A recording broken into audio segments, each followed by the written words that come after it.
The final thing that's been revealed as of this week is that, for some reason, Mamoru Uchiha has now decided to confront the sub-villain of the series, Danzo, who has now revealed another stupid plot twist by revealing that his right arm is plastered with Sharingan eyes.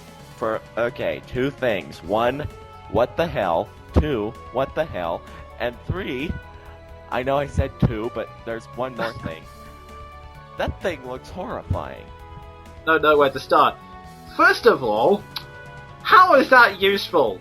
In one sense, it's going to give you the visual mind, basically, because you've got like 20 eyes on your arm, and they're not really serving that much of a function. I mean, they're going to be staring at your armpit and your chest, maybe. They're not going to be showing you anything useful.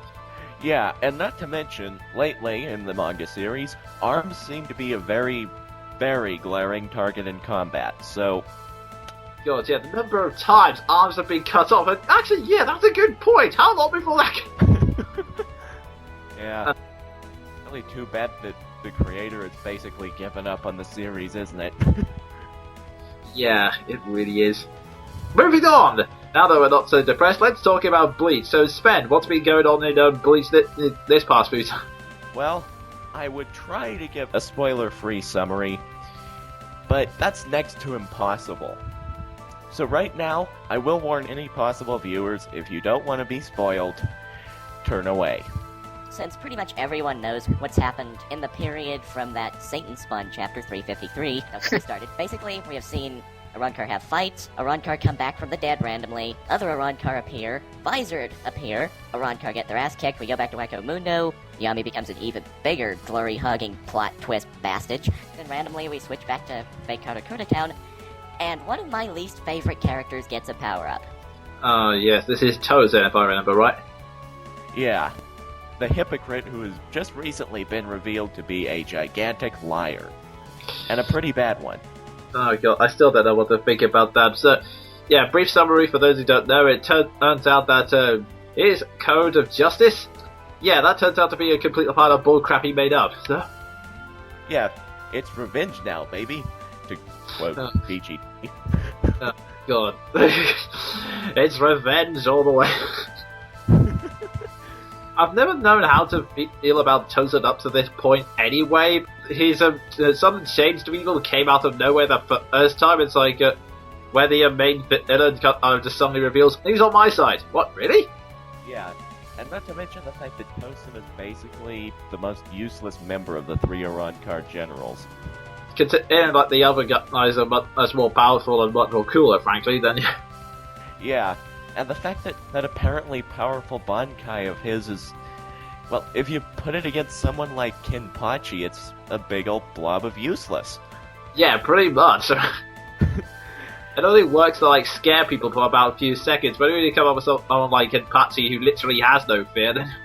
Yeah, this is just a bit on my end, but the minute I saw that thing, I was like, well, you're evil. Yeah. Since only evil people summon big blobs of ominous darkness. Actually, yeah, that's a good point. I really should have noticed that.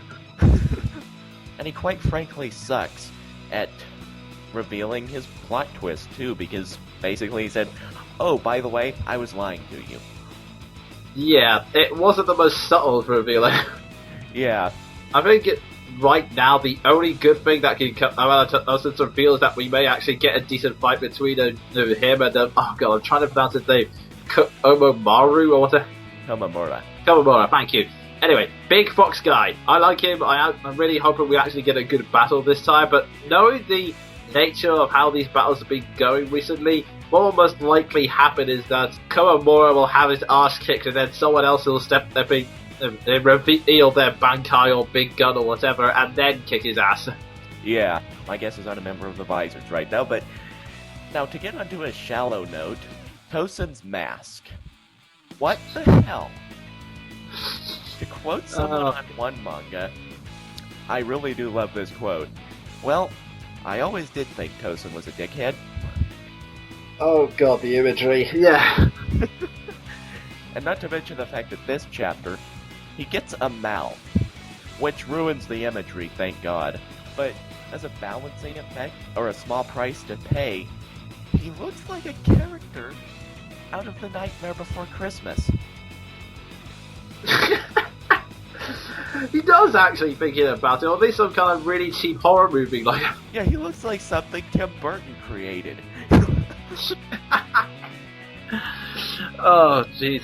Then, of course, the ending of that latest chapter, Super Hollow, The Return. Oh, Jesus, no.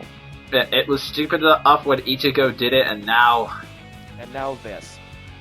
One of my least favorite characters. Full control over his Super Hollow. And he's about to unleash it on everyone, and I'm not happy. No, neither am I, frankly. Yeah. And another shallow bit, I need to remark that the aura surrounding him whenever he releases that thing, it looks like a big black Christmas tree. What is it about this part of imagery of it? I mean, it was funny enough whenever Hitsugaya pulled out that gigantic icy Christmas tree that turned out completely useless in an earlier chapter, but this just basically ruins Tosen's evil effect. Yeah, I think this is kind of like one big gun too far, frankly. Although I think that's the way you could summarize most of the fights in Bleach at the moment. Yeah. On the plus side, it's slightly more entertaining than Naruto, but just... Yeah, just a little bit. Alrighty, we better move on from there, since we've taken up enough time as it is, and I don't think many of us have been watching that many anime or movies, have we, Sven? Not me. Alrighty then. In that case, we'll now move on to the next section. Interesting news. Yeah, this section is basically a discussion about some of the news stories that have caught our eye. They're mostly with gaming, but they can occasionally be about manga, movies, or anything else. Although we will avoid from politics, because that's a very slippery slope. Yeah, basically that can get messy. Okay, to cover the first news story, Sven, do you have anything, or...? Well, for starters, I would like to bring up one thing. And two subplots. Anyway, video game developers are seriously rallying against Video Game Troubadour because a day after the Donkey Kong release, there is a new Mario vs. Donkey Kong game released, and next year, there's going to be a second The Force Unleashed. Oh, God. I swear, they're after us here. Well, I think to be fair on the Donkey Kong one, that one, the Minis March Again, I believe the subtitle was, that is kind of an add-on to the second game. It's on the DSi's interactive download service, I forget what it's called, but yeah, from what I can tell, it's just extra levels and not an actual story, so Donkey Kong will not face any more humiliation anytime soon.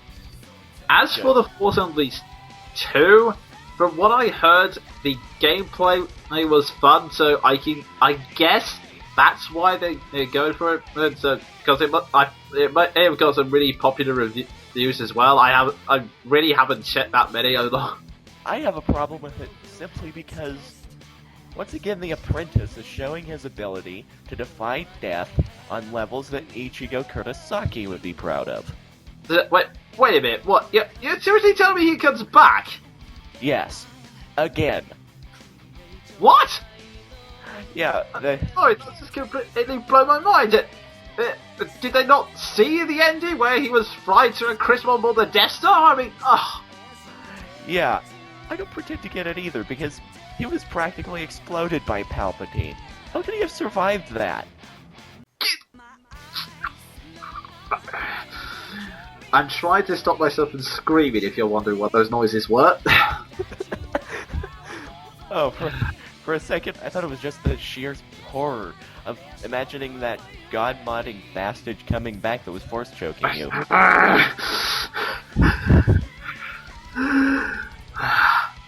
Okay. I picture a future installment in next year's VG Troubadour. Probably yes.